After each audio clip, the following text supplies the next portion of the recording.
Alam mo, ang problema sa mga kababayan natin, tingnan mo, kahit nakatira lang sa barong-barong, gusto nila branded yung mga damit nila, yung sapatos nila, yung bag nila, branded, may dala pang asong maliliit. Inuuna kasi lagi ang garbo eh.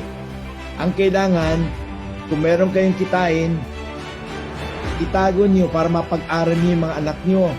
Kailangan itago niyo yung pera para pangbili ng gamot pagka magkasakit kayo.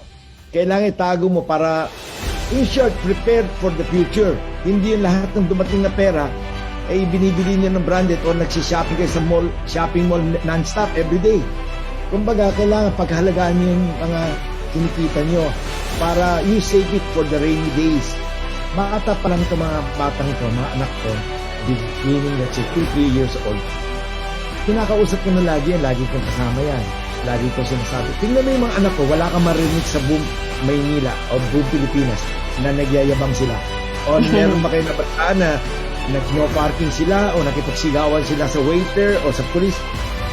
Yung upbringing ng mga anak ko o ng pamilya namin, lagi kaming low profile, law abiding citizen kami. Hindi kami yung mga akala mo kung sino. So, ganun ang tinuturo ko sa mga anak ko at sa mga apo ko.